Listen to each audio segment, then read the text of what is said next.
वर्तमान में बहुत सारे लोगों का सपना होता है कि वे संस्कृत को अपना कैरियर बनाएं अथवा संस्कृत के क्षेत्र में कार्य करें। इसी विषय से जुड़े तमाम सवाल हमसे पूछे जाते हैं। कहते हैं गुरुजी बतलाइए, यदि हमको संस्कृत को अपना कैरियर चुनना है, कल को हमको संस्कृत में ही आचार्य करना है, शास्त्री करना है, अथवा भागवत करना है, अथवा किसी संस्थान में पढ़ाना है, अथवा कोई गवर्नमेंट जॉब करनी है संस्कृत विषय को लेकर के, तो हमें क्या करना चाहिए। दो तरह के विद्यार्थी होंगे, एक होंगे गुरुकुल में जो पढ़ रहे होंगे, एक होंगे गुरुकुल से इतर स्कूल में जो पढ़ने वाले बच्चे होंगे वे। यदि आप गुरुकुल में पढ़ते हैं तो आपको सारा विधि विधान संस्कृत को लेकर जो भी है आपको स्पष्ट तौर पर बताया जाता है। परंतु यदि आप गुरुकुल से इतर स्कूल में पढ़ रहे हैं तो आपको वहां संभवतः जानकारी कम दी जाती हो या फिर ना के बराबर आपको जानकारी दी जाती हो। वर्तमान में यदि बात करें क्या संस्कृत में स्कोप है या नहीं, पूरी तरह से स्कोप है। लगभग कुछ वर्षों से संस्कृत में भी बहुत सारे कार्य किए जा रहे हैं और संस्कृत चूंकि देव भाषा है और सर्व से प्राचीन भाषा है, इसलिए ज्यादा जोर दिया जा रहा है कि हमारी भाषा संस्कृत आगे चल के खूब उत्थान करे। आज की क्लास में हम गहराई के साथ बात करने वाले हैं कि आप यदि संस्कृत को अपना कैरियर चुनने वाले हैं तो आपको क्या करना चाहिए। शुरू से लेकर के अंत तक सारा विधि विधान आपको समझाने वाले हैं, वह भी बहुत ही आसान भाषा में।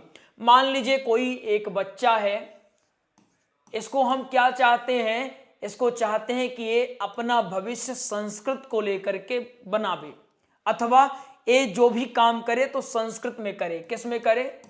संस्कृत में। ठीक, इसको क्या करना चाहिए? वैसे तो कक्षा 1 से लेकर के कक्षा 1 से कक्षा 10 तक सबका विषय सेम होता है, वही सबको पढ़ना होता है, सारे विषय सेम हैं। 10वीं के बाद से आपको विषय चुनने का मौका मिलता है कि आप विषय चुन सकते हैं और उसी विषय में आप पठन पाठन का कार्य कर सकते हैं। तो आपको चाहिए कि आप 10वीं के बाद जब 11वीं में प्रवेश करते हैं तो 11वीं आप किससे करें? 11वीं आप संस्कृत से कर लीजिए। 11वीं और 12वीं मतलब 10+2 आपका किससे होना चाहिए? वो संस्कृत से होना चाहिए। इसके बाद बात आती है कि अब हमने संस्कृत से 11वीं 12वीं कर ली, इसके बाद ग्रेजुएशन अर्थात बीए, बैचलर ऑफ आर्ट्स। इसके बाद आपको कॉलेज में दाखिला लेना होता है बीए करने के लिए। आपको कोशिश करना चाहिए कि बीए भी आप संस्कृत से करें। उसमें भी अगर आपके पास ऐसा कॉलेज है जिसमें बीए ऑनर्स की व्यवस्था है तो आप ऑनर्स में संस्कृत लेकर के बढ़िया ढंग से पठन पाठन का कार्य कर सकते हैं। यदि आपने बीए कर लिया है तो अब ये माना जाता है कि आप शास्त्री की डिग्री पूरी कर लिए हैं। जैसे यदि कोई गुरुकुल में पढ़ता है तो वहां बीए न कहकर इसी डिग्री को शास्त्री कहा जाता है। आपको चाहिए कि बीए आप संस्कृत से करें। बीए संस्कृत कंप्लीट होते ही आपके नाम के आगे शास्त्री जुड़ जाता है। बीए करने के बाद भी आपके पास बहुत सारे अवसर होते हैं। अवसर इस प्रकार कि आप बहुत सारे विभिन्न संस्थानों में आप अप्लाई करके कैरियर बना सकते हैं। गवर्नमेंट जॉब आती हैं, वैकेंसियां आती हैं, उसमें आप देख सकते हैं। या तो आप बीए के आगे पढ़ाई करें, अधिक अच्छा होगा। बीए के आगे आप मास्टर से कर लीजिए, एमए मास्टर ऑफ आर्ट्स। आपने बीए जिस सब्जेक्ट से किया है अर्थात संस्कृत, आपका एमए भी इसी से होना चाहिए। बीए क्या हो गई? बीए आपकी शास्त्री हो गई। क्या हो गई? शास्त्री हो गई। और जो एमए हो गया, एमए क्या हो गया? आचार्य की डिग्री हो गई। ठीक, अगर आपने एमए भी संस्कृत से कर लिया तो आप अपने नाम के आगे आचार्य लगा सकते हैं या स्वतः लग जाता है। हाँ, एक शर्त लागू होती है, एक कहा जाता है विवाद का विषय है। यदि आपने बीए संस्कृत से नहीं किया है, किसी और विषय से किया है, फिर आप एमए करने के लिए आते हो तो आचार्य की डिग्री लगने में थोड़ा सा दिक्कत होती है, या आपके नाम के आगे आचार्य हो सकता है ना लगे। फिर भी आजकल चूंकि नई शिक्षा नीति जब से लागू हुई है, हर चीज संभव हो चुका है, तो घबराने की बिल्कुल आवश्यकता नहीं। परंतु आप अगर 10वीं से हैं तो आप बीए संस्कृत से कर लो। यदि आपने बीए किसी और विषय से कर लिया है, अब आप सोच रहे हैं कि हमको एमए करना चाहिए, एमए अगर करेंगे क्या आचार्य की डिग्री मिलेगी नहीं मिलेगी? बिल्कुल मिल जाएगी।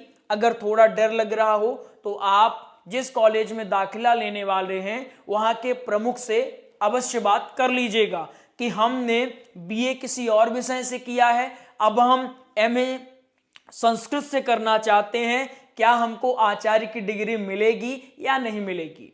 ठीक, समझ गए बात को ना? कोई डाउट है? डाउट अगर होता है कमेंट बिल्कुल करिएगा, सब बताएंगे। फिर से बताएं क्या? मान लिया ये बच्चा है, ठीक है ना, बच्चा का नाम क्या है? बच्चा का नाम है योगेश। क्या नाम है? योगेश भाई साहब अभी 10वीं में पहुंचे थे।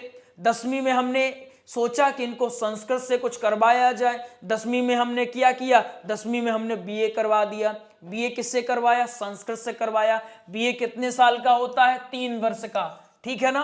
बीए 3 वर्ष का इन्होंने किया, शास्त्री की डिग्री इनको मिल गई। ठीक, अभी अपने नाम के आगे शास्त्री प्रमाणिक तौर पर लगा सकते हैं। इसके बाद बीए के बाद एमए किया, एमए भी संस्कृत से किया।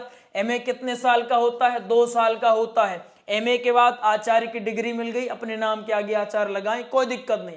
ठीक, अब इनकी बात तो बढ़िया कंप्लीट हो गई, इनके लिए भी आगे बहुत सारे स्कोप हैं, क्या क्या है वो बताएंगे। लेकिन कोई बीए किया, लेकिन बीए उसने किसी और सब्जेक्ट से, मान लीजिए ज्योग्राफी से उसने बीए कर लिया, या फिर इकोनॉमिक्स से कर लिया, हिंदी से कर लिया, किसी और विषय से कर लिया। ठीक, अब बीए तो कर लिया, लेकिन इसको द्वितीय वर्ष में समझ में आया कि मुझे बीए संस्कृत से करना चाहिए था, तो फिर क्या करें? एमए में भी सब्जेक्ट चेंज कर सकते हैं, कोई दिक्कत वाली बात नहीं होती है। क्लियर हो गई? चलिए अब हम मान के चलते हैं बीए एमए सब इनका कंप्लीट हो चुका है। अब इनके पास क्या ऑप्शन है? सबसे पहला ऑप्शन है कि ये उच्च शिक्षा के क्षेत्र में जा सकते हैं। उच्च शिक्षा मतलब क्या? उच्च शिक्षा का मतलब हुआ आप क्या कर सकते हैं? आप पीएचडी कर सकते हैं। सबसे पहला ऑप्शन तो एमफिल, जो कि बहुत फेमस है, एमफिल कर सकते हैं। ठीक, इसके साथ एमफिल के साथ साथ आप पीएचडी भी कर सकते हैं। क्या कर सकते हैं?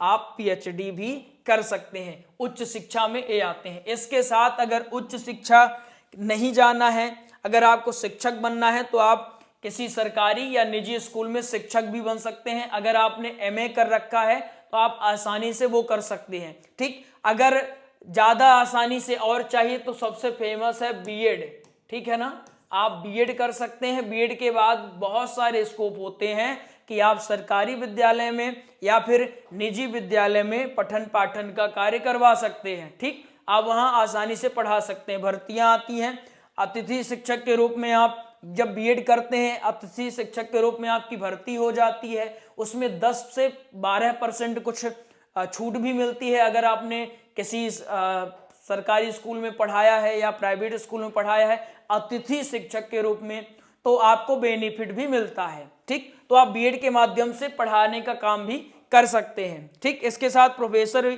इत्यादि भी बना जा सकता है। सबसे फेमस यह है कि आप यूजीसी नेट कर सकते हैं। क्या कर सकते हैं? UGC net. यूजीसी नेट अगर आप करते हैं तो सरकार आपको कुछ स्कॉलरशिप देती है। यूजीसी नेट मतलब आप एक विषय को लेकर के शोध करते हैं, ठीक है ना, संस्कृत में आप शोध करेंगे। ये यूजीसी नेट ऐसा होता है कि आप इसमें एग्जाम होता है, एक जैसे आपने एमए कर रखा है, समझिएगा, आपने क्या किया है? आपने एमए किया है, एमए के बाद ही ये होता है। ठीक, बीए के बाद नहीं। एमए के बाद यूजीसी नेट का एग्जाम आएगा, वैकेंसियां निकालते हैं लोग। इसके बाद आपने एग्जाम दिया, एग्जाम आप एमए के प्रथम वर्ष में भी दे सकते हैं। अगर एमए आपका रनिंग है तो भी आप यूजीसी नेट के लिए क्वालिफाई हैं, आप इसमें दे सकते हैं, कोई दिक्कत नहीं, योग्य हैं आप। अगर आपने दिया तो संस्कृत में आप शोध कर सकते हैं। क्या कर सकते हैं? संस्कृत में शोध कर सकते हैं। शोध के लिए आपको सरकार की तरफ से कुछ राशि दी जाती है, जिसके माध्यम से आप और भी आसानी से शोध कर पाओ। शोध अगर बढ़िया से होता है तो आप किसी भी कॉलेज में प्रोफेसर के तौर पर नियुक्त हो सकते हैं। इसके साथ ही साथ अगर आप संस्कृत में निपुण हैं, बढ़िया से पढ़े हुए हैं, आप भली भांति जानते हैं भागवत कथा करना बहुत आसान, श्री राम कथा करना आपके लिए बहुत आसान, कर्मकांड करना आपके लिए बहुत आसान हो जाएगा। आचार्य की डिग्री आप यदि आपके पास है तो आप बड़े बड़े धार्मिक अनुष्ठानों में आप एक आचार्य के पद पर बैठ सकते हैं और देखभाल कर सकते हैं। आप बड़े बड़े यज्ञ अनुष्ठान इत्यादि करवा सकते हैं। इसके साथ ही साथ संस्कृत में बहुत सारे स्कोप रहते हैं जिसके माध्यम से आप संस्कृत को अपना कैरियर बना सकते हैं। कुछ लोग गाइड के रूप में भी नियुक्त करते हैं, कुछ लोग ट्रांसलेटर के रूप में नियुक्त करते हैं। इतने सारे यहाँ पर स्कोप हैं। समस्या यह है कि जानकारी न होने के कारण लोग भटकते रहते हैं। बस कुछ जो प्रमुख हैं जैसे कि शिक्षक बनना, इसके साथ अगर संस्कृत से हमने किया है तो कथाकार बनने में हमको ज़्यादा समस्या नहीं होती है, श्लोक को हमारे सुदृढ़ हो जाते हैं। इसके साथ ही साथ प्रोफेसर बनने में भी हमको बहुत सहायक होती है।